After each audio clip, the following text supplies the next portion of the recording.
کراچی کے علاقے KDA housing scheme میں رہائش پذیر حاجی غلام محمد کے گھر سنت و بر اجتماع کا انعقاد ہوا، جس میں چیئرمین دہراجی سوسائٹی سراج گوندل، حاجی حنیف توکل، ایوب سوتھیا، حاجی حسین سمیت بزنس کمیونٹی اور مختلف شعبہ زندگی سے تعلق رکھنے والے عاشقان رسول نے شرکت کی۔ اس موقع پر نگران شورا مولانا محمد عمران اتاری نے علم دین کی اہمیت کے ساتھ ساتھ والدین کی تعظیم سے متعلق سنت و برا بیان کرتے ہوئے کہا کہ اولاد اپنے ماں باپ کا کسی صورت بھی حق ادا نہیں کر سکتی، لہذا جن کے والدین ابھی حیات ہیں تو انہیں چاہیے کہ ان کا زندگی میں ہی شکریہ ادا کر کے خوب ان کی خدمت کریں۔ کچھ بھی کر لو آپ ماں باپ کے ساتھ، اب ماں باپ کا احسان اتارے نہیں سکتے، کچھ بھی کر لو، اپنی جلد کو ادھیڑ کر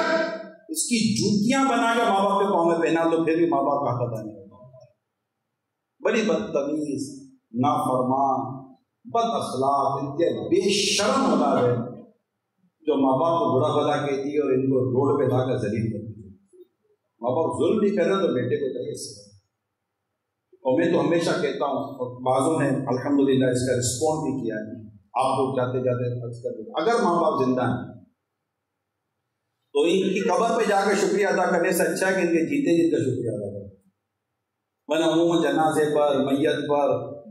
منہ دکھائے پر جو آخر میں منہ دیکھتے ہیں، تو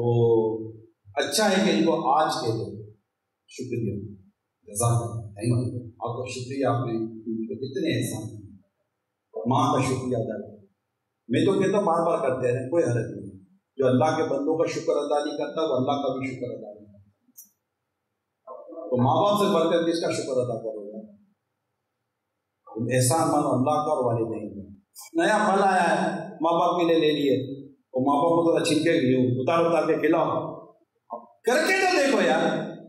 ایک دفعہ کر کے تو دیکھو، کیا بیماری، کیا پریشانی، کیا تنگ دستی، کیا رونا، کیا دھونا، کیا گھریلو پریشانی، کیا کاروباری پریشانی، کیا بیوی بچوں کے جھگڑے، ماں باپ کو خوش تو کرو۔ نگران شورا مولانا محمد عمران اتاری نے اجتماع میں موجود عاشقان رسول کو دعوت اسلامی کے تحت ملک و بیرون ملک ہونے والے دینی و فلاحی کاموں سے متعلق آگاہی بھی دی، جبکہ دعوت اسلامی کے مختلف شعبہ جات پر بنی ڈاکیومنٹری بھی دکھائی گئی۔ اس موقع پر نگران شورا نے دعوت اسلامی کے ساتھ مل کر دینی کاموں میں بڑھ چڑھ کر حصہ لینے کی ترغیب بھی دلائی۔ آخر میں دعا اور صلاۃ و سلام کا سلسلہ ہوا اور نگران شورا سے ملاقات بھی ہوئی۔